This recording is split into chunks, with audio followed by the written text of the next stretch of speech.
واحد. وأعوذ بالله من الشيطان الرجيم. بسم الله الرحمن الرحيم. سبحانك لا علم لنا إلا ما علمتنا إنك أنت العليم الحكيم.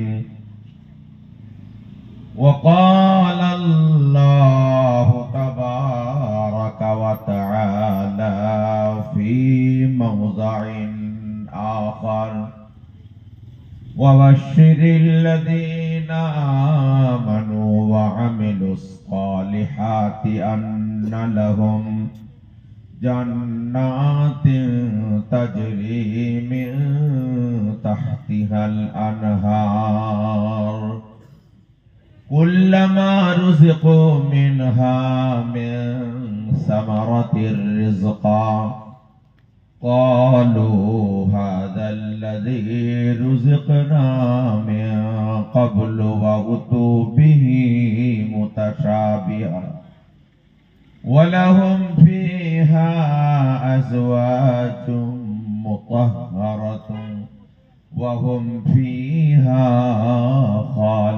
خالدون. صدق الله العظيم. وقال النبي صلى الله عليه وسلم: المرأة إذا صلت خمسها وصامت شهرها وأحصنت فرجها وأطاعت بعلها فلتدخل من أي أبواب الجنة شاءت. وقال النبي صلى الله عليه وسلم: الدنيا كلها متاع وخير متاع الدنيا المرأة الصالحة أو كما قال عليه الصلاة والسلام. সম্মানীয় সভাপতি সাহেব, মুআজ্জাজ উলামায়ে কেরাম, বিভিন্ন গ্রাম থেকে আগত শ্রদ্ধেয় দিনদরদি আব্বাজান ও ভাইরা, পর্দার আড়ালে পর্দানাসীনা শ্রদ্ধেয়া মা ও বোনেরা, যারা বয়োজ্যেষ্ঠ তাদের জানাই আন্তরিক শ্রদ্ধা, যারা সমবয়স্ক তাদের জানাই আন্তরিক ভালোবাসা, আর যারা বয়কনিষ্ঠ ছোট তাদের জানাই স্নেহাশিস দোয়া ও আশীর্বাদ। আল্লাহ পাকের লাখ লাখ শুকরিয়া, মহান আল্লাহ তাবারক তাআলা আমাদের বড় ভালোবেসে তার মনোনীত মাহফিল তথা তাফসীরে কোরআনের মাহফিল, দ্বীনি মাহফিল, ওয়াজ মাহফিল, এই মাহফিলে বসে হাদিস ও কোরআনের কথা বলা ও শোনার তৌফিক দান করেছেন। সেই মহান আল্লাহর দরবারে আমরা শতকোটি প্রশংসা করি, সকলে বলি আলহামদুলিল্লাহ। তারপরে সাইয়্যিদুনা জনাবে মুহাম্মদুর রাসূলুল্লাহ সাল্লাল্লাহু আলাইহি ওয়াসাল্লামের উপর হাজার হাজার দরুদ ও শান্তির ধারা বর্ষিত হোক, সকলে বলি আল্লাহুম্মা আমিন। অনেকক্ষণ ধরে বিভিন্ন উলামায়ে দ্বীনের মুখে আপনারা অনেক গুরুত্বপূর্ণ আলোচনা শুনছিলেন। আমি আল্লাহর নগণ্য গোলাম আপনাদের কাছে উপস্থিত হয়েছি কিছু হাদিস ও কোরআন কথা বলার জন্য। আল্লাহর কাছে দোয়া করুন, আল্লাহ আমার মুখ থেকে এমন কথা বার করে নিন যেগুলা শুনলে আপনার ও আমার দুনিয়া ও আখিরাতে যেন কাজে লাগে। সবাই বলি আল্লাহুম্মা আমিন। বুজুর্গ দোস্ত, সভাপতি সাহেব আমার জন্য দোয়া করে দিয়েছেন, এর জন্য ওনাকে আমি বহুত বহুত অভিনন্দন, শুভেচ্ছা, শুকরিয়া জানাচ্ছি। এইরকমই সভাপতি হওয়ার দরকার। আল্লাহ তাবারক তাআলা ওনার হায়াতকে দারাজ করুন, দিনের আরো বহু খিদমত ওনার দ্বারাই নিন। সবাই বলি আমিন। আমরা এই দুনিয়াতে কেউ ছিলাম না, আবার থাকতেও পাবো না। যতগুলা লোক এখানে আছি 100 বছর আগে আমরা কেউ ছিলাম না, আর যতগুলা লোক এখানে আছি 100 বছর পরে আমরা কেউ থাকতেও পাবো না। যদি কিয়ামত না হয়, এর থেকে রাস্তা ভালো হবে, বাড়ি ভালো হবে, ঘর ভালো হবে। আমরা যারা আছি 100 বছর পরে আমরা কেউ থাকবো না। কারা থাকবে এখানে? তারা আশাই নেই, তাদেরকে এই জায়গা ছেড়ে দিয়ে চলে যেতে হবে।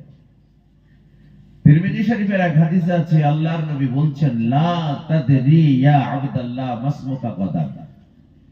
হে আল্লাহর বান্দা, তোমার জানা নাই আগামী কাল তোমার নামটা কি হবে।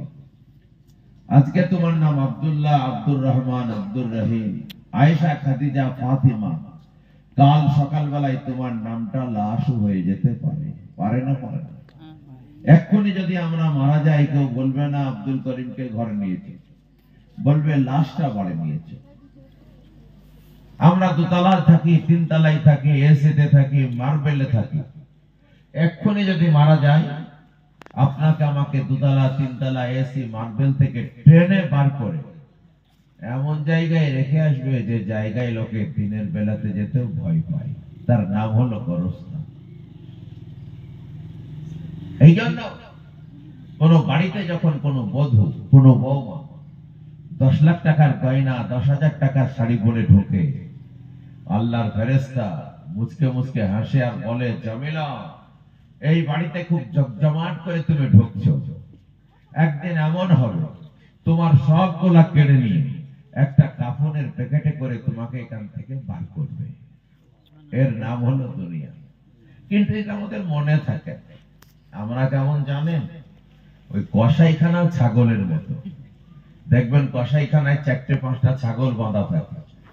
কেউ যদি বলে আমার 5 কিলো গোস্ত দরকার, একটা ছাগল ধরে টেনে ধরে জবাই করে তার চামড়া ছিলে, তার গোস্ত টুকরো টুকরো করে, হাড় টুকরো টুকরো করে ওজন করে, আর বাকি 4টে ছাগল তাকিয়ে তাকিয়ে দেখে আর কাঁঠালের পাতা খায়। ওদের হুঁশ নাই যে ওর গোস্ত ফুরিয়ে গেলে আমাকে ধরবে। তেমনি আমার বাপ যায়, মা যায়, দাদু যায়, দাদি যায়, নানা যায়, নানি যায়। আমরা তাকিয়ে তাকিয়ে দেখি আর আমরা কাঁঠালের পাতা চিপাই, মনে করছি বোধহয় ওরই হলো, এদিন আমার হবে না। মাঝে গেছে অপারেতে থোড়া ইন্তেজারি, ফিরিয়া আসিতে নৌকা জিতনে আন্দাজ দেরি। দেখবেন আমরা নদীর ধারে দাঁড়াই, মাঝে আসা যে লক্ষ্যটা দাঁড়াই তাদের নিয়ে চলে যায়, আবার যারা দাঁড়ায় দ্বিতীয় ক্ষেপে তাদেরকে তুলে। তেমনি হতে পারে আজরাইল ফেরেশতা আপনার বাপকে, আপনার মাকে, আপনার দাদু দাদিকে রাখতে গেছে, দ্বিতীয় ক্ষেপে এসে আপনাকেও তুলতে পারে। হতে পারে না? পারে না। এই জন্য বলবো বুজুর্গ দোস্ত, সবসময় ইমানদার আখিরাতের জন্য তৈরি হবে।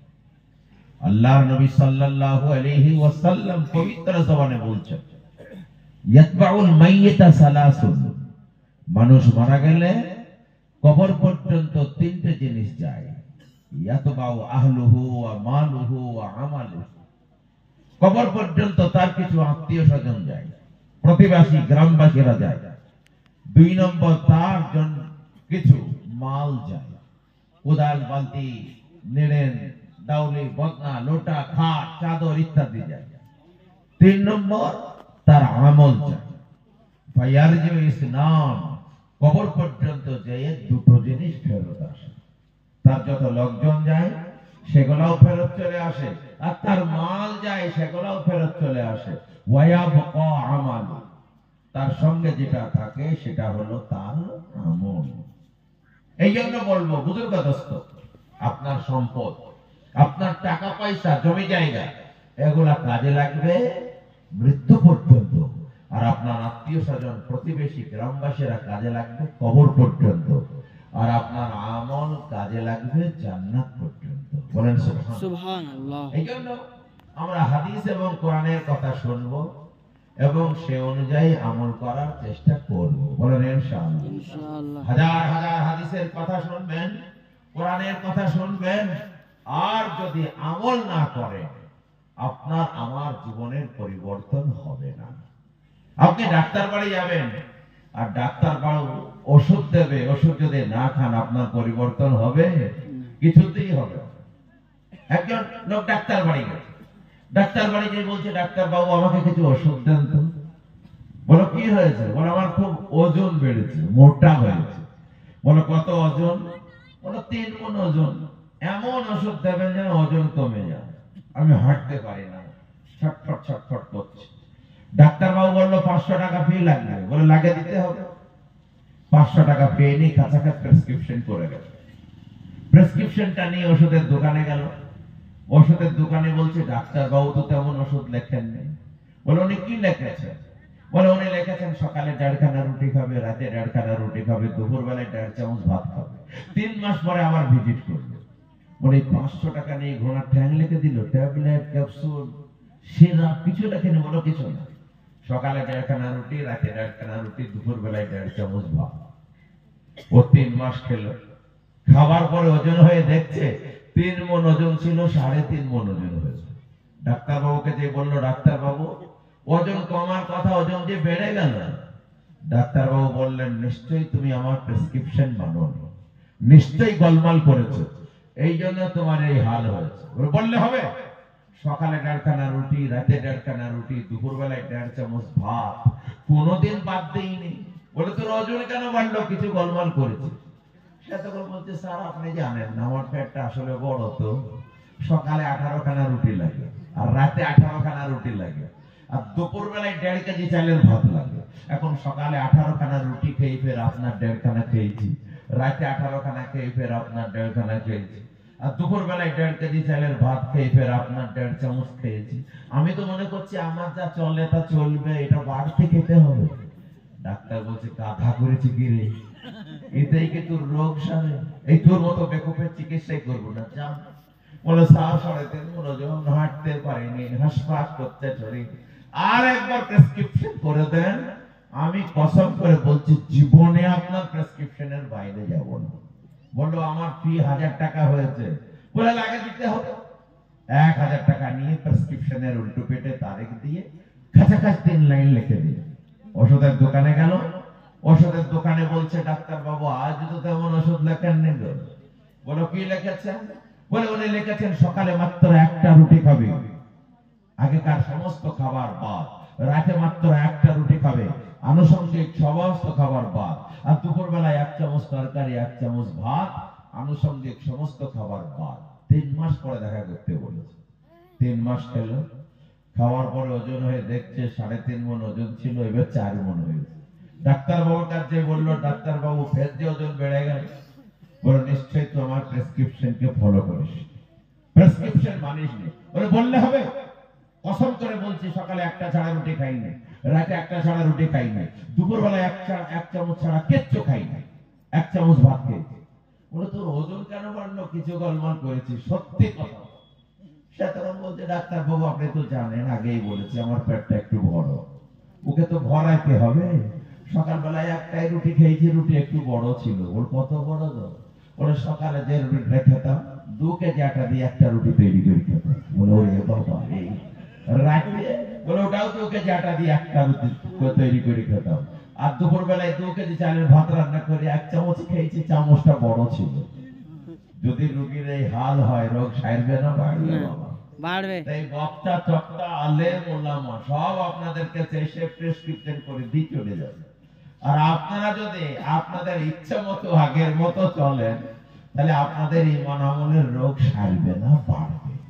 আমরা ইনশাআল্লাহ নিয়ত করব, হাদিস ও কোরআনের যে প্রেসক্রিপশন গুলো এখন আমরা পাবো, কথা পাবো, সেই অনুযায়ী আমল করব ইনশাআল্লাহ। দেখবেন আমাদের ঈমান আমলের রোগ সেরে যাবে, আমরা ভালো হব।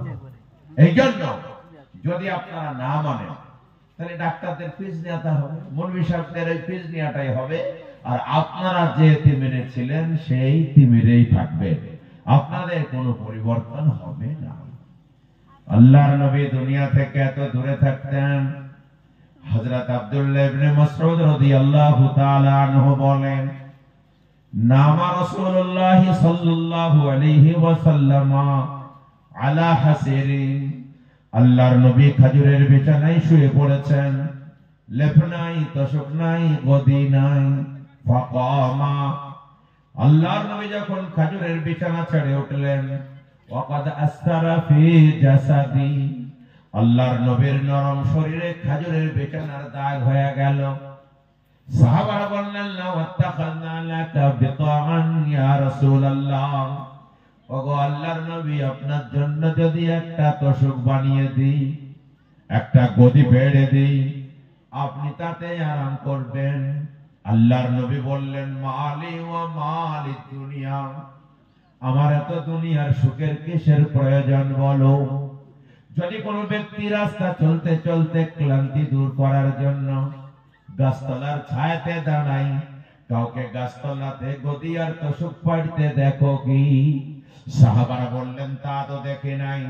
আল্লাহর নবী বললেন, এখানে আমি ছিলাম না, থাকবো না, অল্প কদিনের জন্য এসেছি, এর জন্য গদি আর তোশকের কি প্রয়োজন বলো? সাহাবারা বললেন, ইয়া রাসূলুল্লাহ, ইয়া হাবিবাল্লাহ, পারস্যের লোক, রোমের লোক, তারাই আল্লাহ বিল্লাহ করে না, তাদের বড় বড় বাড়ি, বড় বড় গাড়ি। আপনি দোয়া করুন আমরা যেন ধনী হয়ে যাই, আপনি দোয়া করুন আমরা যেন মালদার হয়ে যাই, আপনিও যেন ধনী হয়ে যান। আল্লাহর নবী কোনদিন ধনী হওয়ার দোয়া করেন নাই, বরং আল্লাহর নবী দোয়া করছেন, আল্লাহুম্মা আহইনি মিসকিনা ওয়া আমিতনি মিসকিনা ওয়াহশুরনি ফি যুমরাতিল মাসাকিন। ওগো আল্লাহ, যে কদিন আমাকে বাঁচাবে গরিব অবস্থায় বাঁচিয়ে রেখো, যখন মরণ দেবে গরিব অবস্থায় মরণ দিও, কিয়ামতের মাঠে যেন গরিবদের দলে আমারে তুলো। সুবহানাল্লাহ।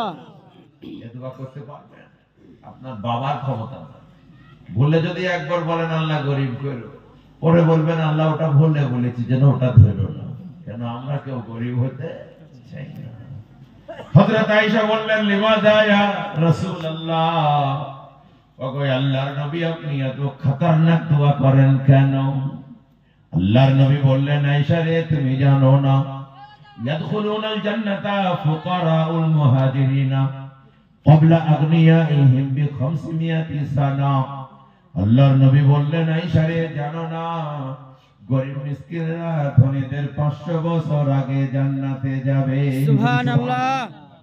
আল্লাহর নবী বললেন, আমাকে গরিবের সঙ্গে তালাশ করবে পাবে, ইয়েতিমের সঙ্গে তালাশ করবে পাবে, কাঙালের সঙ্গে তালাশ করবে পাবে, বিধবা কৃতদাসদের সঙ্গে আমাকে খুঁজবে পাবে।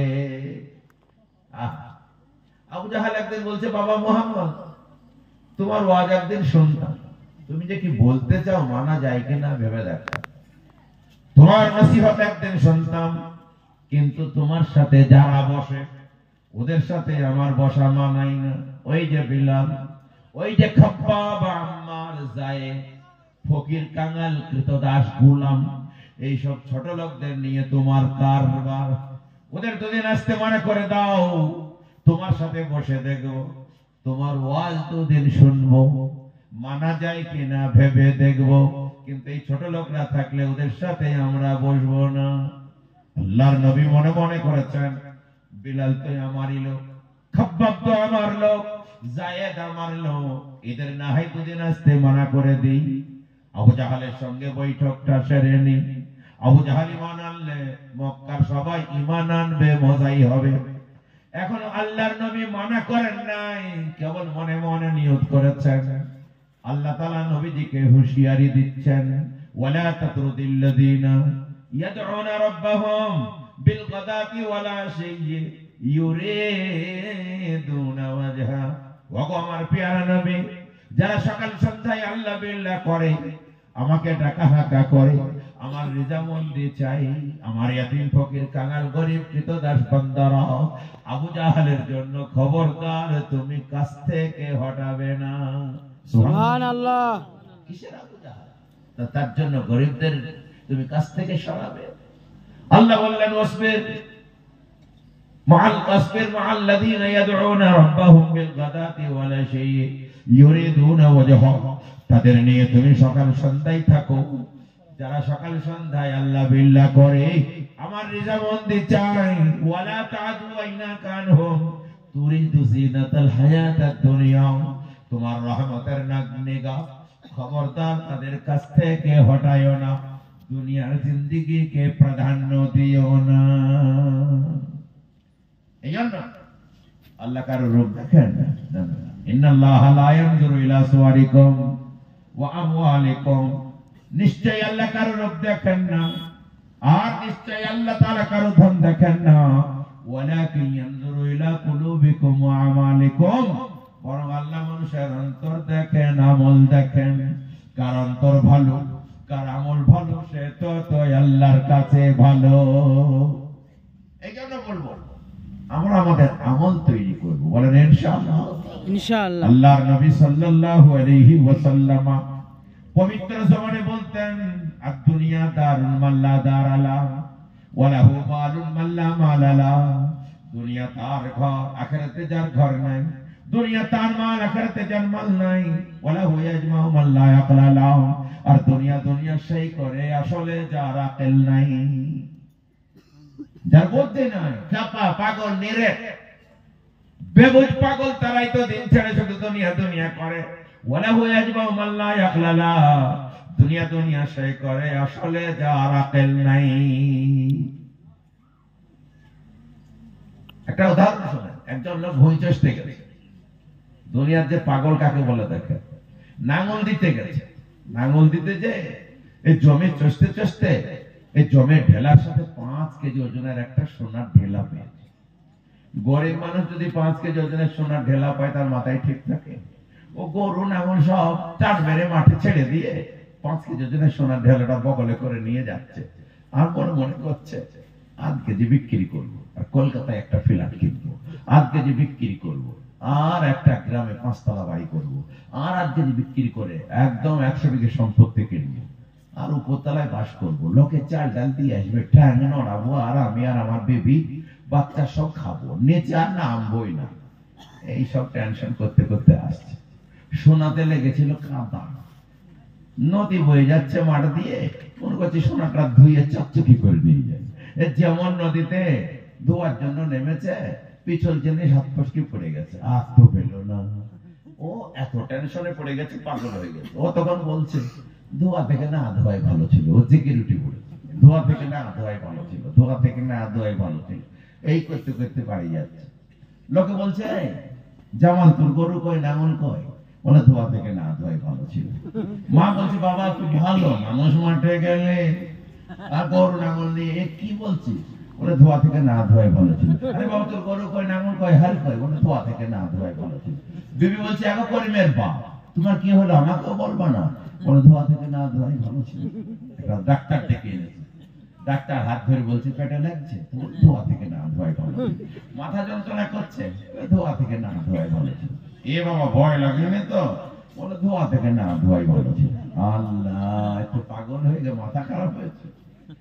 কিছু ওষুধ দিচ্ছে, কিছু ট্যাবলেট, কিছু ক্যাপসুল, লিকুইড দিল, বলে এগুলা খাও, আশা করছি 1-2 দিনের মধ্যে ভালো হয়ে যাবে। এর ব্রেন গন্ডগোল হয়েছে, 500 টাকা মতো ফি হয়েছে দাম। তো জামালের স্ত্রী জামিলা বললো, আমাদের টাকা নাই, ধান বেচে দেবো। বলো, আমি তো বাকিতে চিকিৎসা করি না, 500 টাকা এখনই লাগবে, নগদ লাগবে। বলো, ডাক্তার বাবু টাকা স্বামী আমার কি হলো তুমি দেখছো না? কালকে নিয়ে তোমাকে 500 জায়গায় ধান বেচে 1000 টাকা যাও। ডাক্তার দেখছে একদিন পরে যদি ডবল পাওয়া যায়, কাল নিয়েই ভালো।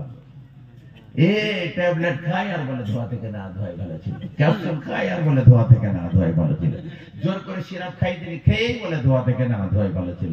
ধোয়া থেকে না ধোয়াই ভালো ছিল। জিকির চলছে, রাত 12টায় উঠে আপনার স্ত্রী চেপে ধরে বলছে, হাগো আমি তোমার অর্ধাঙ্গানী, চিরসঙ্গিনী, সহধর্মিনী, তোমার কি হয়েছে আমাকেও বলবে না? দয়া করে একটু বলো। বলো, ধোয়া থেকে না ধোয়াই ভালো ছিল। তোর গোষ্ঠীকে বেঁচে একই কথা বলছিস? দাঁড়া, তোকেও ফাঁসাবো, তোর বাপকেও ফাঁসাবো, তোর মাকেও ফাঁসাবো। তাকে বিষের কৌটো ছিল, বিষটা নিয়ে শুনছি খাবো, খেয়েছি, 14 গোষ্ঠীকে ফাঁসাবো, আমাকে বলছে বেটি ছেলে কায়দা ধরিয়ে দিয়েছে। ও তখন বলছে, সোনা খবরদার বিষটা খাস না, আমি তোকে তাহলে বলছি কি হয়েছিল।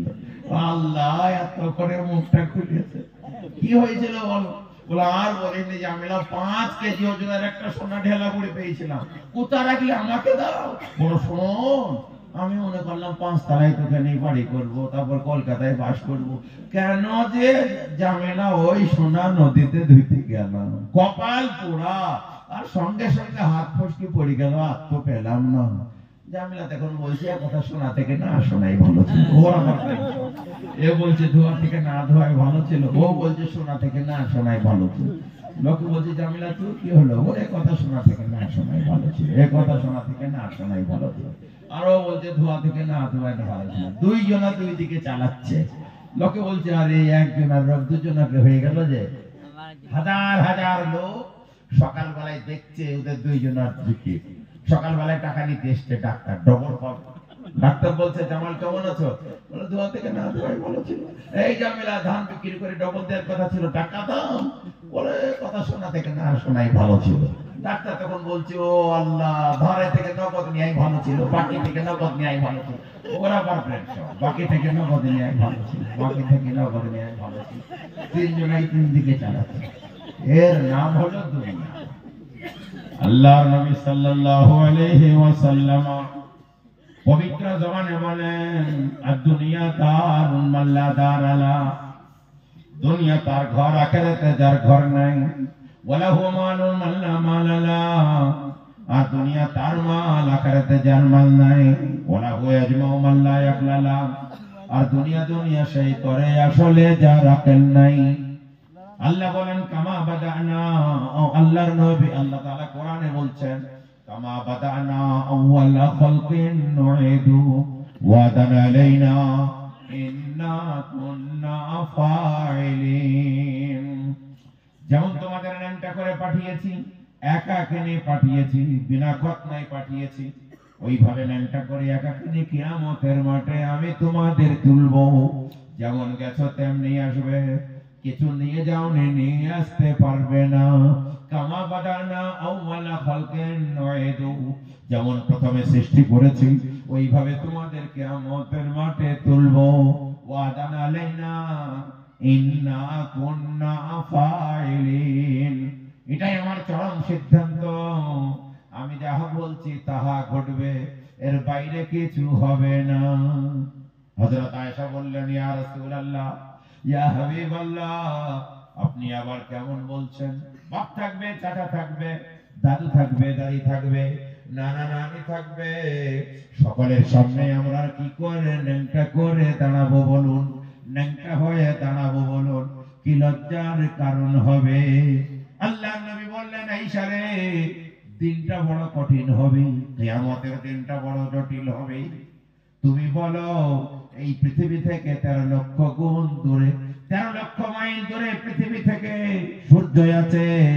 সেই সূর্যের কত তাপ কিয়ামতের মাঠে।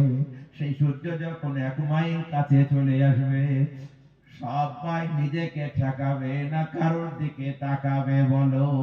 সবাই আপন আপন অস্থির থাকবে, কেউ কারোর দিকে তাকাতে পারবে না। সবাই অস্থির আর ছটফট করতে থাকবে। এই 1 মাইল কাছে যদি সূর্য চলে আসে, নিজেকে ঠেকাবে না, অন্যের দিকে তাকাবে। এ বাবা, এ হবে কিয়ামত। তাহলে ন্যাংটাই বাকি কে কার দিকে তাকাবে? আপনারা এখনই দেখেন না দুনিয়াতে যদি কারো 105 ডিগ্রি জ্বর হয়, তা জ্বরের ঠেলায় বিবিকে বলে মা আমার মাথায় 10 বন্যা পানি ঢালে। তাহলে এখনই যদি জ্বরের তাপে বিবিকে মা বলে ফেলে দেয়, তাহলে তখন কি হবে? এই জন্য বুজুর্গদস্ত দুনিয়া নিয়ে আমরা নিয়ে যেতে পারবো না। দুনিয়া দুনিয়াতেই থাকবে, আপনার সঙ্গে আমার সঙ্গে আমার আপনার ঈমান আমল যাবে। ঈমান যদি না থাকে আপনার কোনো মূল্য নাই। আল্লাহ তাবারক তাআলা কিয়ামতের মাঠে একটা মোটা তাজা লোককে হাজির করবে, তারপরে তাকে পাল্লায় চাপাবে। দেখা যাবে তার মাছির পরের সমান ওজন নাই। সবাই বলবে এত মোটা লোকের ওজন হলো না কেন? আল্লাহ বলবেন ফালা নুকিমু লাহুম ইয়াউমাল কিয়ামাতি ওয়াজনা। এই ধরনের লোকের কিয়ামতের মাঠে আমি কোনো ওজন করব না। গোশতের ওজন হবে না, হাড়ের ওজন হবে না, রক্তের ওজন হবে না, ঈমান আমলের ওজন হবে। এই জন্য বলবো বুজুর্গদস্ত, ঈমান যদি আপনার আমার থাকে আমরা বেঁচে যাব, ঈমান যদি না থাকে সর্বনাশা হবে। দুনিয়া আপনার ভাগ্যে যতটা আছে ততটা আপনি পাবেন। কর্ম যদি ভালো করেন হালাল পাবেন, কর্ম যদি খারাপ করেন দুনিয়ার যতটা আপনার ভাগ্যে আছে ততটাই হবে, কিন্তু হারাম ধরবে। বুঝতে পারছেন না? পাচ্ছেন না? আপনার ভাগ্যে যদি দুতলা থাকে হবে, আপনার ভাগ্যে যদি তিনতলা থাকে হবে। কর্ম করুন হালাল হবে। আপনার ভাগ্যে যদি তিনতলা দুতলা থাকে হবে, কর্ম করলে ওটাই হবে হারাম হবে। একটা উদাহরণ দিলে বুঝবেন ভাগ্য কাকে বলে। বিখ্যাত সাহাবী নাম তার হযরত ওমর রাদিয়াল্লাহু তাআলা আনহু। নাম শুনেছেন হযরত ওমর? জি। হযরত ওমর ফারুক রাদিয়াল্লাহু তাআলা আনহু তিনি কোন জায়গায় সফর করিতেছেন, ঘোড়ায় চড়ে চলছেন। এখন যেতে যেতে যেতে যেতে যেতে ওনার আসরের নামাজের সময় হয়ে গেল। এবার নামাজের সময় হলে নামাজ পড়তে হবে না? হবে না? পড়তে হবে। আল্লাহর নবী বলেছেন, ইয়া আলী সালাসাতুল লা তুআখিরুহুন, ইয়ে আলী তিন কাজে খবরদার তুমি দেরি করবে না। এক নম্বর as-salatu idha atat, নামাজের যখন সময় হয়ে যায় খবরদার দেরি করো না। দুই নম্বর ওয়াল জানাজাতু ইদা হাদারাত, জানাজা যখন উপস্থিত হয়ে যায় খবরদার দেরি করো না। তিন নম্বর ওয়াল আইয়ামু ইদা ওয়াজাদতা লাহা কুফুয়ান, আর যে সমস্ত মেয়ের স্বামী নাই ওই সমস্ত মেয়ের যদি উপযুক্ত স্বামীর ব্যবস্থা হয়ে যায় বিবাহ দিতে দেরি করো না। তিন কাজে দেরি করতে নাই। আর আমরা এই তিন কাজেই সব থেকে বেশি দেরি করি। ঠিক না? ঠিক বলুন। ঠিক। নামাজে সব থেকে বেশি দেরি করি। নামাজ আমাদের পড়তে মন যায় না। নামাজ তো আমরা পায়খানা পেশাবের থেকেও নামাজের গুরুত্ব আমাদের কাছে কম। ঠিক না? ঠিক বলবো। আপনি কি বলছেন কোন বিষয়ে? ঠিক বলছি, বুঝিয়ে দেবো। এ বাবা, আপনার ধরেন বিরাট দোকান আছে, আর শত শত লোক দোকানে লাইন দিয়ে কিনছে। আপনার যদি পায়খানা আমল হয়, প্রস্তাব চাপে, আপনি বলবেন না এই তোমরা দাঁড়াও, আগে আমি পেশাব করে আসি, আগে আমি পায়খানা ফিরে আসি, তারপরে দেবো। আর যদি আজান হয় আপনি কোনোদিন বলেন এই দাঁড়াও আজান হয়েছে নামাজ পড়ে আসি? তাহলে পায়খানা প্রসাবের থেকেও গুরুত্ব কম হলো না নামাজে? ঠিক না? ঠিক বলুন। নামাজ পড়তে চাই। আল্লাহ তাবারক তাআলার নবী সাল্লাল্লাহু আলাইহি ওয়াসাল্লাম পবিত্র জবানে বললেন তিন কাজে দেরি করতে নাই। as-salatu idha atat wal janazatu idha hadarat, আর জানাজা যখন হাজির হয়ে যায়, মানুষ মারা গেলে বেশি তাড়াহুড়ো করে তাকে মাটি দাও, খবরদার দেরি করো না। আর তিন নম্বর আপনার মেয়ের উপযুক্ত হলে তাড়াতাড়ি তার বিবাহের বন্দোবস্ত করো। ভালো স্বামী খুঁজতে খুঁজতে, চাকরিওয়ালা খুঁজতে খুঁজতে 32 বছর বয়স করে দিও না। তোমাদের লজ্জা হয় না? তুমি আর তোমার স্ত্রী আরাম করে ঘরে শোও, আর তোমার যুবতী 26 বছর বয়সটা অন্য ঘরে শুয়ে থাকে, তার টানা নিঃশ্বাস পড়ে আল্লাহর গজব নাজিল হয়। কোন বিষয়ে একটা ভালো ছেলে দেখবে, তবে দেখতে হবে একদম ভালো স্বাস্থ্যওয়ালা ছেলে, ভালো দাড়িওয়ালা, নামাজি, টুপি, ভালো কর্মঠ ছেলে নিয়ে আসা হলো। বলে এই ছেলেটার সাথে আপনার বিয়ে দেন, মাস্টারমশাই খুব ভালো হবে। দেখবেন আপনার ছেলেকে সিনেমা দেখাবেন না, খুব ভালো ছেলে আর খুব কর্মঠ ছেলে। তো মাস্টারমশাই বলছে মৌলবি না ফলবি গো তুমি? বলে কেন? বলে আপনাকে বললাম ভালো ছেলে দেখতে, আর ফিরফিরিনি দাড়িওয়ালা নিয়ে চলে এসেছো। আরে বাবা, মিলিটারি চাকরি থাকলে 10-12 লাখ যা লাগবে দেবো, আর যদি প্রাইমারি হয় 20-22 লাখ যা লাগবে দেবো, আর যদি হাই স্কুল হয় 30 লাখ লাগলেও দেবো। ভালো ছেলে সেই ভালো ছেলেটা যদি মদখর সুদখর হয় তাও ভালো। বুঝতে পারছেন না? পারছেন না? তাও ভালো। এই করতে করতে বেটির বয়স 27 বছর, আল্লাহর গজব নাজিল হবে। রুজির মালিক কে বলুন? আল্লাহ। জীব দিয়েছেন যিনি, মন আহার দেবেন তিনি। বুঝে গেছে আমরা ভুল করে ফেলে দেই। হযরত ওমর রাদিয়াল্লাহু তাআলা আনহু ঘোড়ায় চড়ে যাচ্ছেন, যেতে যেতে যেতে যেতে হঠাৎ করে তেনার আসরের নামাজের সময় হলো। একজনকে বললে বাবু ঘোড়াটা পাহারা দাও। হালাল কাকে বলে, হারাম কাকে বলে শুনুন। ঘোড়াটা তুমি পাহারা দাও, এখানে মসজিদ আছে, নামাজ পড়ে আসে, তারপরে তোমার সাথে আমার কথা হবে। লোকটাকে ঘোড়াটা পাহারা দিতে দিল। হযরত ওমর নামাজ পড়তে গেলেন মসজিদে। 4 রাকাত নামাজে ওযু করে নামাজ পড়তে 8 ঘন্টা লেগে গেছে। সুবহানাল্লাহ বলুন। সুবহানাল্লাহ। আমাদের 4 রাকাত নামাজে কতক্ষণ লাগে? 4 মিনিট, কারো কারো আবার 1.5 মিনিটেও হয়। ধারা ধার কবুতরের দানা খাওয়ার মতো ফাটাফাট ফাটাফাট মেরে। আল্লাহ তাআলা যখন নাযিল করলেন ওয়া কুমু লিল্লাহি কানিতিন, তোমরা চুপচাপ বিনয়ের সাথে দাঁড়িয়ে যাও। সাহাবীরা যখন এই আয়াত শুনলেন এমন ভাবে নামাজ পড়তেন, একজন সাহাবী বাগানে নামাজ পড়ছেন আর নামাজে এমন স্থির ভাবে আল্লাহ বলেছেন কুমু লিল্লাহি কানিতিন, বিনয়ের সাথে চুপচাপ দাঁড়িয়ে যাও।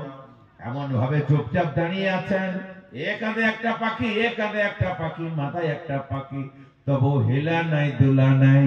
পাখিরা মনে করছে এটা বোধহয় কোনো খুঁটি হবে। সুবহানাল্লাহ।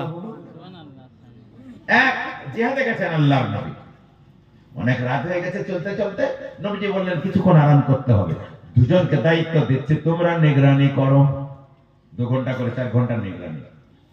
দুইজনে মনে করছে যে আমরা দুইজন এক জায়গায় থাকবো, সবাই তো ঘুমিয়ে গেছে, তো তুই ঘুমা আর আমি নামাজে দাঁড়াই, বেকার বিষয় থেকে লাভ নাই।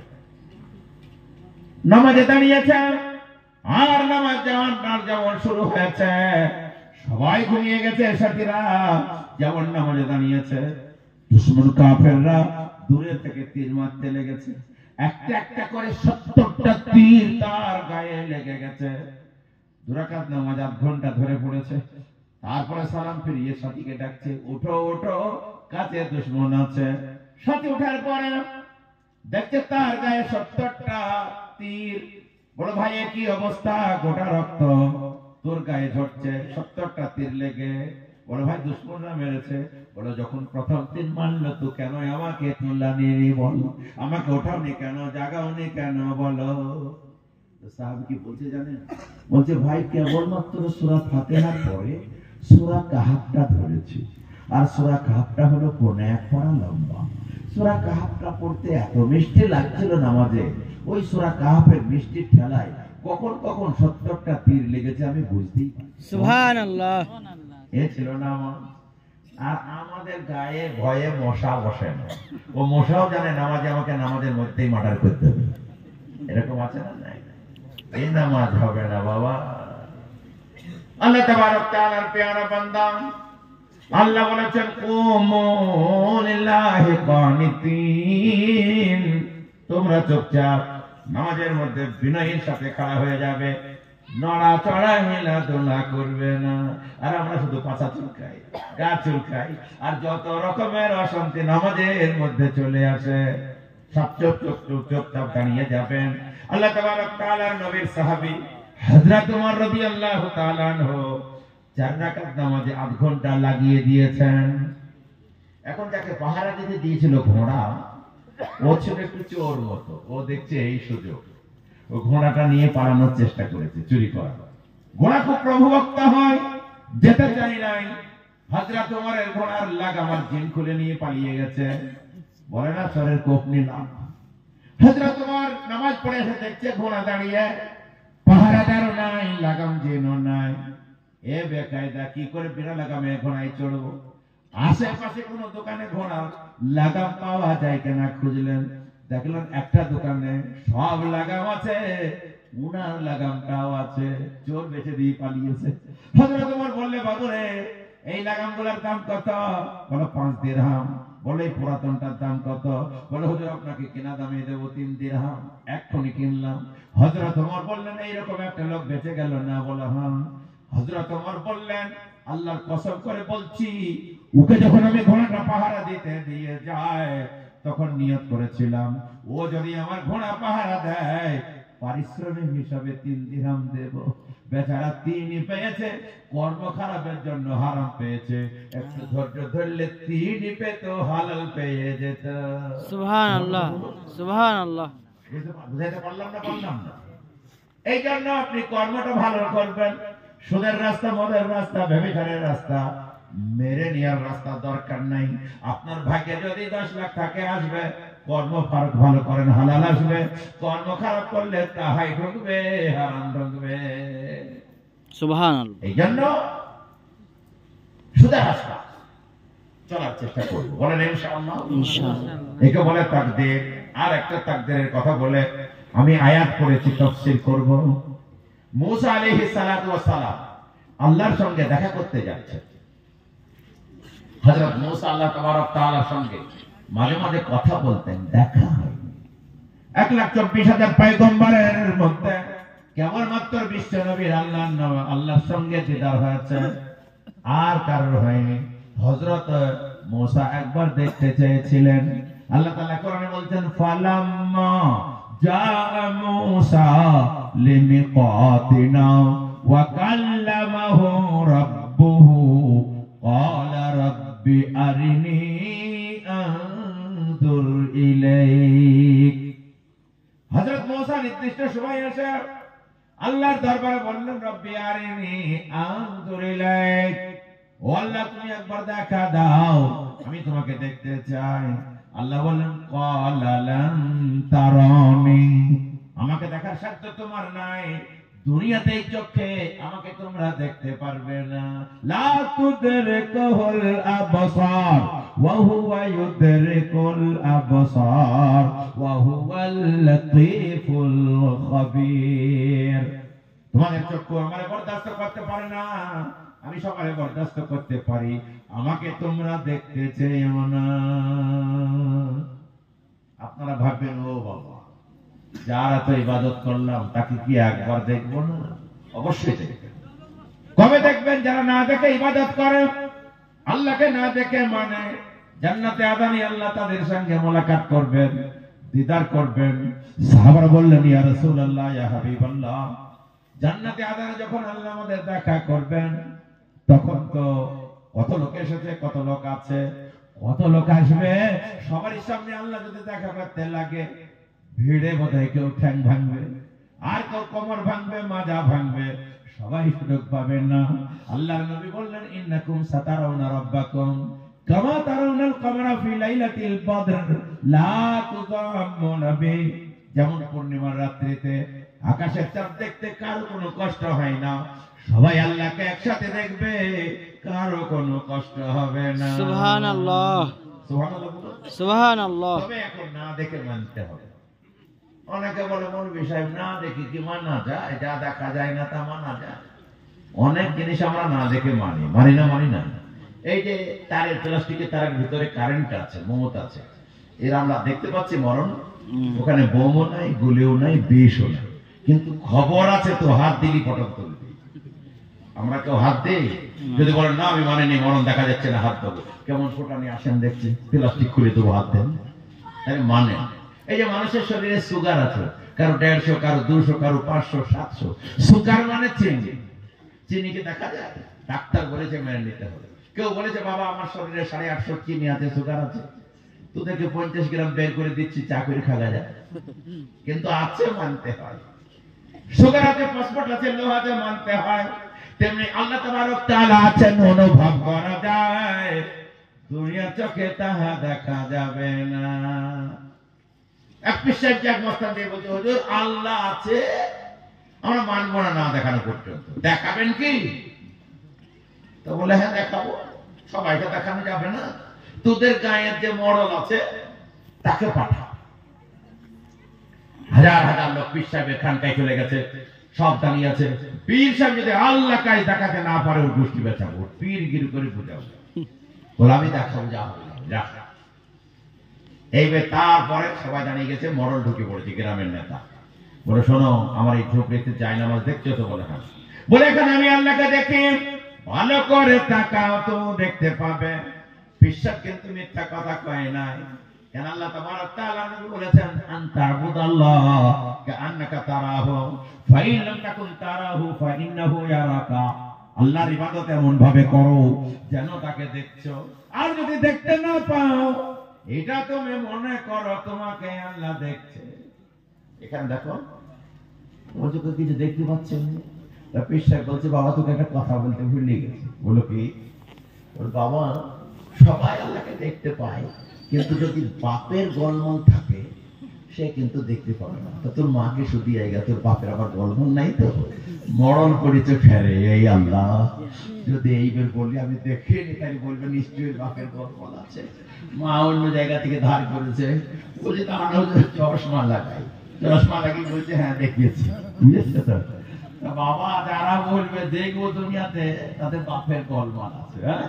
আরে বাবা, আল্লাহ বলেছেন লা তুদরিকুল আবসার ওয়া হুয়া ইউদরিকুল আবসার ওয়া হুয়াল লাতীফুল খাবীর। তিনি বড় সূক্ষ্ম। হযরত মুসা আলাইহিস সালাতু ওয়াস সালাম আল্লাহর সঙ্গে কথা বলতে যাচ্ছেন, তিনি কথা বলতেন, এই জন্য ওনার উপাধি হলো কালিমুল্লাহ। হযরত মুসা যাচ্ছেন, একজন বলল বাবু, কি হলো? বলে আমার একটা কথা আল্লাহকে বললো তো। বলো কি? বলো আমি আর আমার ছেলে আর আমার স্ত্রী, তিনটে লোক, আর বাড়িতে মাত্র একটা কাঁথা। এত চেষ্টা করলাম, শীতের জ্বালায় তিনজন টানাটানি করি, কাঁথা বাড়ানো কেন? বলে তোমার সঙ্গে আল্লাহর কাছে চাইতে যাবো, কাঁথা চাইতে যাবো? আল্লাহকে বলবেন এত চেষ্টা করলাম হলো। হযরত মুসা সব কথা ছাড়ার পরে আল্লাহকে বললেন, আল্লাহ তোমার এক বান্দা আছে, তাদের বাড়িতে 3 সদস্য, একটা হলে একটু বাড়াতে হবে। আল্লাহ তাআলা বললেন, না না, জুফল কালাম জারাদিল মাকাদির, কলমের কালি শুকিয়ে গেছে, তাকদীর লেখা শেষ হয়ে গেছে, যে কদিন থাকবে আপাতত ওইভাবেই থাকবে। বলে আল্লাহ আমি বলছি মুসা একটু বাড়াও। বলে না না না, যেভাবে আছে সেইভাবেই থাকবে, তাকদীরে ওদের একটা ছাড়া কাঁথা নাই। বলে আল্লাহ আমি তোমার প্রিয় নবী এসেছে, কিছু দাও। বারবার যখন হযরত মুসা বললেন, আল্লাহ বললেন যাও, তাদেরকে 3টি অফার দিলাম, তার একটা দোয়া কবুল হবে, তার বিবির একটা দোয়া কবুল হবে, আর তার ছেলের একটা দোয়া কবুল হবে। বলে আল্লাহ যদি একসাথে 10টা লেপ চাই, বলে তাই হবে। বলে 100 লোক চাই, বলে তাই দেবো, কিন্তু ওদের ভাগ্যে একটা ছাড়া নাই। মুসা নবী বলছে, আল্লাহ তো বহুত পেঁচের কথা, তুমি বলছো 3টি দোয়া কবুল হবে, যা চাবে তাই পাবে, আমার একটা ছাড়া ভাগ্যে নাই। বিষয়টা বুঝলাম না। ওর বিষয়টা হলো এটাই। হযরত মুসা কিছু না বলে আসলেন, এসে বললে বাবা তোদের 3টে অফার নিয়ে এসেছি, তোর বিবির একটা দোয়া কবুল হবে, তোর একটা দোয়া কবুল হবে, আর তোর বেটার একটা দোয়া কবুল হবে, যা চেয়ে নে যা। এই হুকুম পেয়ে বিবির কাছে যাই বলছে, আরে বিবি, বলো কি? বলে মুসা নবী আমাদের জন্য 3টি দোয়া এনেছে, তোর একটা দোয়া কবুল হবে, আমার একটা, আর বেটার একটা। কি দোয়া চাওয়া যায় বলতে নে? এবার লেপের কথা ভুলে গেছে। কি দোয়া চাওয়া যায় বলতে নে? বিবিকে করেছে মাশওয়ারার আমির। মেয়েদেরকে মাশওয়ারার আমির করা যাবে না। লা ইয়াফলাহু কওমুন ওয়াল্লাহু আমরুহুম ইমরাআতান। বিশ্বনবী বুখারীর বর্ণনা এখানে বলেছেন, ওই জাতি কোনোদিন কামিয়াব হয় না, সফল হতে পারে না, যে জাতির আমির হয় কোন মেয়ে। মেয়েদের রায় নিতে হবে, জেহান নিতে হবে, মাশওয়ারায় বসাতে হবে, কিন্তু মেয়েদের আমির বানানো যাবে না। আমির বানালে কি ঠকা দেখেন, ওই আমির সাহেব বেনে বলছে আমার রায় হলো, আমার যে দোয়াটা কবুল হবে, আমি দোয়া করবো আমি যেন বিশ্ব সুন্দরী হয়ে যাই। ছেলে দোয়া করবে তুমি যেন বাদশাহ দাদা হয়ে যাও, আর তুমি দোয়া করবা বাদশাহ হয়ে যাও। এই 3 দোয়া হয়ে গেল। এইবারও মেয়ে ছেলে থাকতে না পেরে নিজেরটা মেরে দিয়েছে। বলে আল্লাহ তুমি শুনলাম আমার একটা দোয়া কবুল করবে, আমাকে তুমি বিশ্ব সুন্দরী বানিয়ে দাও। আর 11 বার ঝিকঝাক ঝিকঝাক ঝিকঝাক করছে, চকচক চকচক করছে, ভাটকিলার চেহারা। সেই দেশে জমিদারি ছেড়ে যাচ্ছিল, ঝুপড়ির ভেতরে দেখছি সুন্দরী, বিশ্ব সুন্দরী বসে আছে। আরে তুই কে রে? বলে আমি বিশ্ব সুন্দরী গো। বলে দাঁতওয়ালা ফুকড়া গাড়িওয়ালার কাছে থাকবে কেন? আমাদের বাড়িতে আছো, আমার সাথে বিয়ে হবে। বাদশাহ জমিদারের বেটার কাছে পিছনে ঘোড়া চড়ে চলতে লাগলো মেয়েটা। স্বামী বলছে কত কষ্ট করে আমি তো আইনে দিলাম, আর আমাকে ফাঁকি দিয়ে পালাচ্ছিস। তোমাকে ভালো লাগছে না, রাজ দরবারে চললাম। তখন রেগে লাল হয়ে গেছে স্বামী। স্বামী বলছে আল্লাহ তো বিরাট বেকায়দা দেখছি, শয়তানকে আমি দোয়া এনে দিলাম মুসা নবীকে দিয়ে, আর আমাকে ফাঁকি দিয়ে পালাচ্ছে। আল্লাহ আমারও তো একটা দোয়া আছে, ও আমার বিবিকে তুমি শুয়ার বানাবা। আর বাদশা বেটা দেখতে পিছনে শুয়ার বসে টান মেরে লাত মেরে ফেলে দিয়েছে। বেটা এসে বলছে আব্বা আপনার কাণ্ড জ্ঞান নাই। বলে কেন? বলে আমার মাকে কেন শুয়ার বানিয়ে দিলেন? বলে তোর মা যেমন কুকুর তেমনি মুগুর, কত কষ্ট করে আমি দোয়া এনে দিলাম, আমাকে ফাঁকি দিয়ে পালায়। বেটা তখন বলছে আল্লাহ আমারও তো একটা দোয়া আছে, আমার মা যেমন ছিল তেমনি করতাম। 3টে দোয়াই শেষ, কথা একটা। বুঝতে পারলেন না? পারলেন লেখ একটা। তো ভাগ্যে যদি না থাকলে বাবা কোন ফাঁকে বেরিয়ে যাবে আপনি বুঝেই পাবেন না। এই জন্য ওয়াল কদরি খাইরিহি ওয়া শাররিহি মিনাল্লাহি তাআলা। আমরা কলমা পড়েছি, ভালো মন্দ ভাগ্য যা কিছু আছে সব আল্লাহ তাআলার তরফ থেকে এসেছে, অকারণে খারাপ জায়গায় যাব না। অনেকে বলেন, ও মৌলভী সাহেব আপনি বলছেন মেয়েদের আমির করতে নাই, তাহলে কেন? এটা কি পৃথিবীতে আল্লাহ তাবারক তাআলা মেয়েদের উপরে অবিচার করে নাই, মেয়েদের হক নষ্ট করে নাই, মেয়েদের অধিকার নষ্ট করে নাই? না না না না, আল্লাহ তাবারক তাআলা বরং মেয়েদেরকে এত অধিকার দিয়েছে, বিশ্বনবী মেয়েদের এত অধিকার দিয়েছেন, ইসলামী নারীর এত অধিকার দিয়েছে, এই রকম অধিকার কোন ধর্ম দেয়নি। দু একটা কথা না বললেই নয় মাদের সম্বন্ধে। একবার দর্শক পড়ি, আল্লাহুম্মা সাল্লি আলা মুহাম্মাদ ওয়া আলা আলি মুহাম্মাদ কামা সাল্লাইতা আলা ইব্রাহিম ওয়া আলা আলি ইব্রাহিম ইন্নাকা হামিদুম মাজিদ। আল্লাহুম্মা বারিক আলা মুহাম্মাদ ওয়া আলা আলি মুহাম্মাদ কামা বারাকতা আলা ইব্রাহিম ওয়া আলা আলি ইব্রাহিম ইন্নাকা হামিদুম মাজিদ। দরুদ পড়বেন এত আদর করে, যত্ন করে, টেস্টের সঙ্গে, যেন আপনি চাটনি খাচ্ছেন। বলেন ইনশাআল্লাহ। ইনশাআল্লাহ। বুঝতে পারছো? অনেকে বলেছে বাবারে মেয়েদের অধিকার ইসলামে তাই নাই, ভুল কথা। নারীদের এত অধিকার দিয়েছে, এই রকম অধিকার ইসলাম যত দিয়েছে কোন ধর্ম দেয়নি। দু একটা কথা আপনাদের বলেই দিই, এই যেটা ইসলামে নারীর অধিকার, ভালো করে শুনবেন, গেঁথে নিয়ে যাবে। আল্লাহ নবী যখন পৃথিবীতে আগমন করলেন, নারীদের হাল ছিল বড় খারাপ। নারী জন্ম নিলে তাকে জিন্দা কবর দেওয়া হতো, নারী জন্ম নিলে তাকে জিন্দা কবর দেওয়া হতো। নারীরা প্রসূতি হলে, সন্তান হলে বাড়ি থেকে বের করে দেওয়া হতো। নারীরা ঋতুমতী হলে বাড়ি থেকে বের করে দেওয়া হতো। মক্কায় বিরাট একটা মেলা বসতো, নাম তার উকাজের মেলা। ওই উকাজের মেলাতে ভালো ভালো সুন্দরী নারী বিক্রি হতো। যার যত টাকা, বেশি টাকা দিয়ে বেশি সুন্দরী মেয়ে কিনে নিয়ে এসে ভোগ করত। নারীদের এই অবস্থা ছিল। আল্লাহর নবী রহমাতুল্লিল আলামিন দয়ার সাগর দেখলেন, এরা তো আমাদের মা, এরা নবীর মা, এরা ওলির মা, গাউস কুতুবের মা, এদের এই অবস্থা হবে কেন?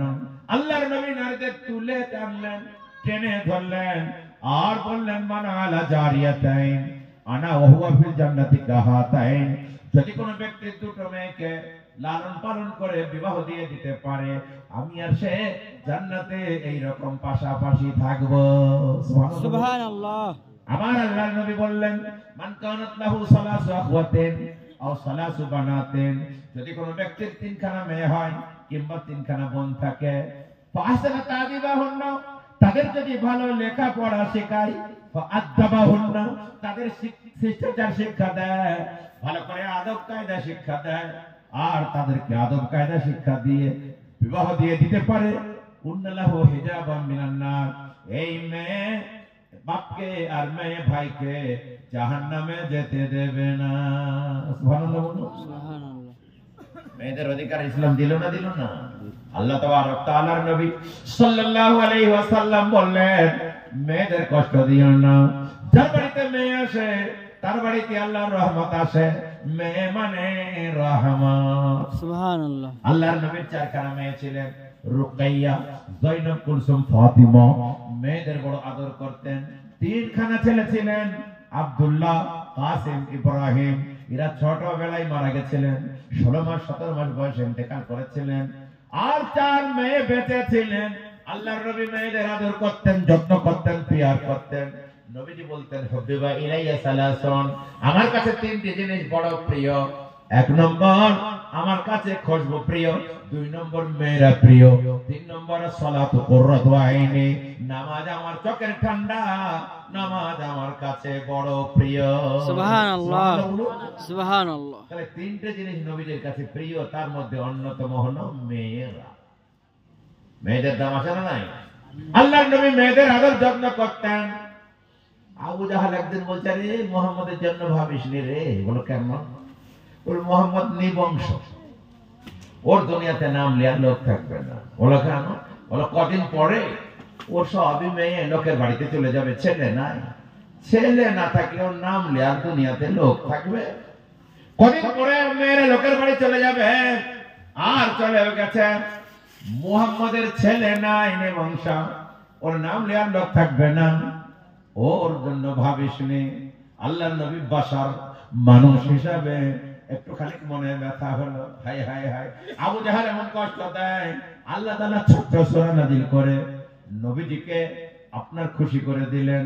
ওই সূরাটা আপনারা সবাই জানেন, শুধু বলে নিবংশ, ওর নাম লিয়ার লোক থাকবে না। আল্লাহ নাযিল করলেন, আমার সাথে বলুন, বিসমিল্লাহির রহমানির রহিম, ইন্না আ'তাইনাকাল কাউসার ফাসাল্লি লিরাব্বিকা ওয়ানহার ইন্না শানিআকা হুয়াল আবতার। এর মানে হলো, ওগো মোর নবী, ইন্না আ'তাইনাকাল কাউসার, নিশ্চয়ই তোমাকে আমি কাউসার দান করেছি, কিয়ামতের মাঠে তোমার উম্মতকে পানি পান করাবে। ফাসাল্লি লিরাব্বিকা ওয়ানহার, সুতরাং তুমি তোমার প্রভুর নামে নামাজ পড়ো আর কুরবানি করো। ইন্না শানিআকা হুয়াল আবতার, আর আমি আল্লাহ বলছি তুমি নিবংশ নও, তোমার দুশমন মুগিরা আবু জাহেল নাই নিবংশ।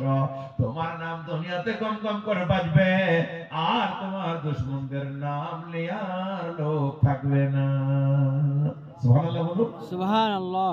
আল্লাহর নবীর নাম দুনিয়াতে, মেয়ের পিতা তিনি দুনিয়াতে গম গম করে, তেনার নাম বাজে না? বাজে না? বাজে। ও ইন্দোনেশিয়া থেকে প্রথমে, পৃথিবীর প্রথমে আযান শুরু হয়। প্রথমে ইন্দোনেশিয়া, তারপরে মালয়েশিয়া, তারপরে ইথিওপিয়া, তারপরে আপনার চায়না, তারপরে বাংলাদেশ, ভারত, তারপরে পাকিস্তান, তারপরে আফগানিস্তান, তারপরে ইরাক। এইভাবে প্রত্যেক 1 মিনিট পর পর আশহাদু আন্না মুহাম্মাদার রাসূলুল্লাহ আজান হয়ে যাচ্ছে, নবীজির নাম গম গম করে বেজেই যাচ্ছে। আপনাদের কানে পড়ে নাই আওয়াজ? আর আবু জাহেল বলছে শুধু মেয়ে, ওর নাম লিয়ার লোক থাকবে না। বড় বড় নাম লিয়ার লোক নাই, মুগিরার নাম লিয়ার লোক নাই। আরব সরকার আবু জাহেলের বাড়িতে পায়খানা করে দিয়েছে, টয়লেট করে দিয়েছে।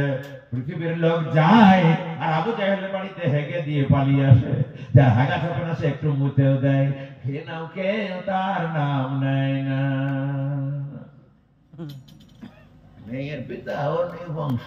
শুধু দুনিয়াতে নয়, বিশ্বরা বলতে সকাল সন্ধ্যায় 100 বার দরুদ পড়ো। আমির সাহেবরা বলছে সকালবেলায় সন্ধ্যা বেলায় আল্লাহুম্মা সাল্লি আলা দরুদ পড়ো। শুধু দুনিয়াতে নয়, প্রথম যিনি চাঁদে গেছিলেন অ্যাপোলো 11-তে নীল আর্মস্ট্রং বিজ্ঞানী, চাঁদে থেকে ফেরত এসে মিশরের রাজধানীতে ঘোরাফেরা করছে। সেই রাজধানীর নাম কায়রো। হঠাৎ করে তিনি আযান শুনলেন, বন্ধুদের বললেন এটা কিসের আওয়াজ? বলো এটা আবার কিসের আওয়াজ জানেন না? বলেন না। বলে এটা মুসলমানদের আযানের ধ্বনি, কায়রো জামি মসজিদ থেকে ভেসে আসে। নীল আর্মস্ট্রং বলছেন, তোমরা যদি আমাকে খেপা পাগল না বলো, আমি চাঁদে যে এই আওয়াজ শুনে এসেছি। সুবহানাল্লাহ। যার আওয়াজ চাঁদে, যার আওয়াজ দুনিয়ার সব জায়গা।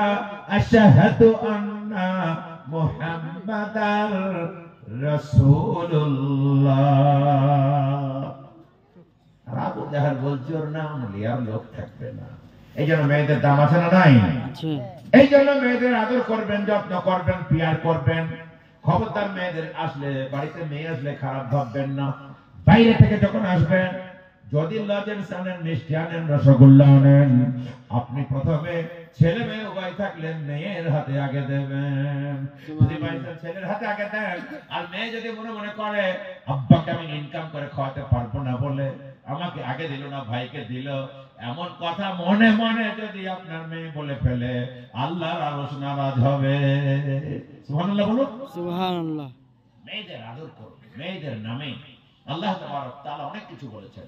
আল্লাহ তাআলা কোরআনে বলছেন, ওয়া ইদা বুশশিরা আহাদুহুম বিল উনসা ওয়াল্লা ওয়াজহুহু মুসওয়াদ্দান ওয়া হুয়া কাযীম।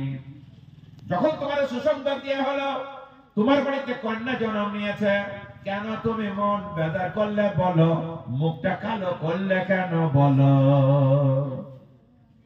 মেয়ে হলে অনেকে মুখ কালো করে না। আল্লাহ নিজে বলছেন ওই যা বুশরা, যখন তোমার সুসংবাদ দেওয়া হলো, তাহলে মেয়ে সুসংবাদ দুঃসংবাদ নয়। ওই যা বুশরা হাদহুম বিল উনসা, যখন তোমার সুসংবাদ দেওয়া হলো তোমার বাড়িতে কন্যা জন্ম নিয়েছে, ওয়াল্লা ওয়াজহু মুসওয়াদ্দা, মুখটা কালো করলে কেন বলো? এই আব্দুল করিম, তোর মন বেজার কেন রে? ওরা বাসে ঘোড়ার ঠ্যাং হয়েছে রে, কি করবো গো?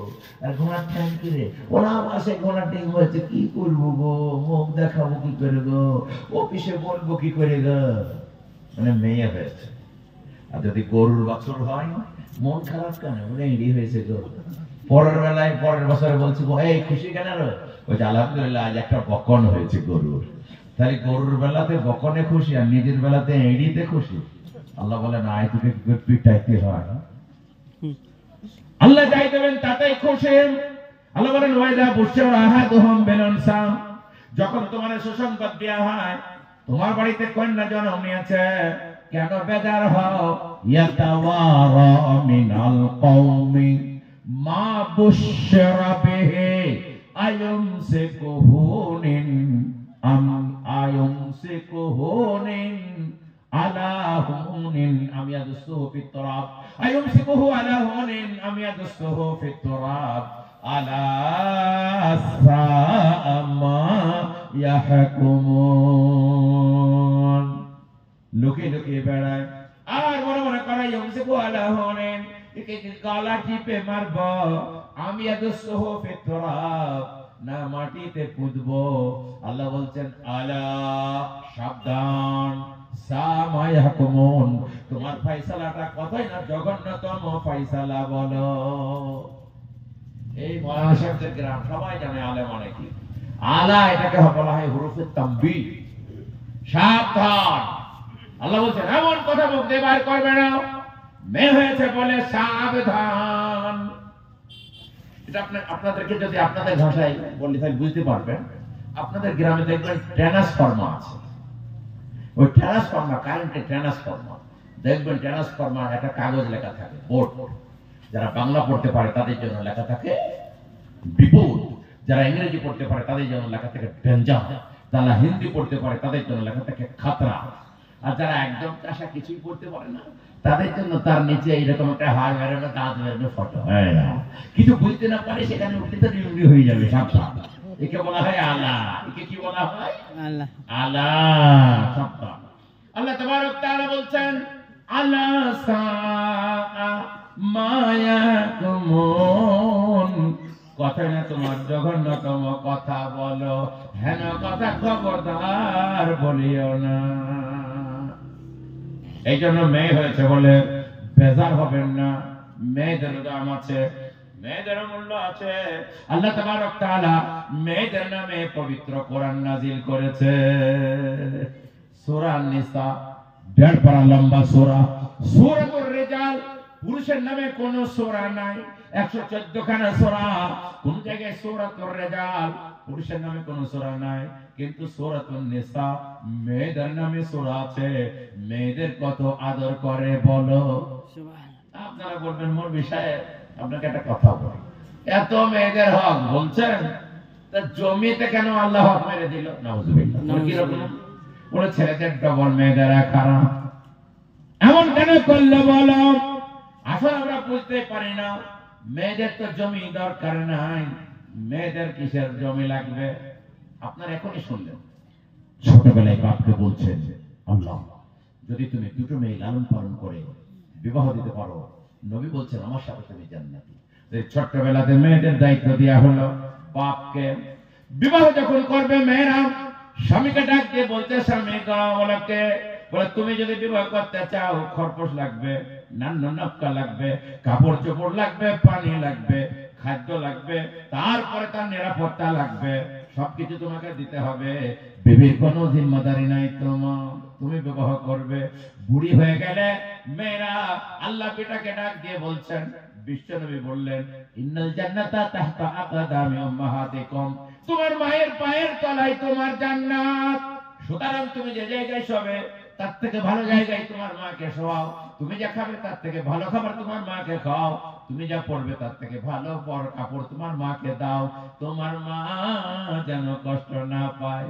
তাহলে দেখছি আমরা ছোটবেলায় মেয়ে দায়িত্ব দিল পিতাকে, বড় হলে মেয়ে দায়িত্ব দিল স্বামীকে, বুড়ি হলে মেয়ে দায়িত্ব দিল বেটাকে। মেয়েদের তো কোনো জমির দরকারই নাই, তবু আল্লাহ বলছে তোর মনটা খারাপ করবে, অর্ধেক নিয়ে পকেটে ভরে ঢুকে যা, তোর তো কোনো কাজই নাই। বুঝতে পারছেন না? পাচ্ছেন? সবটাই থেকে যাবে।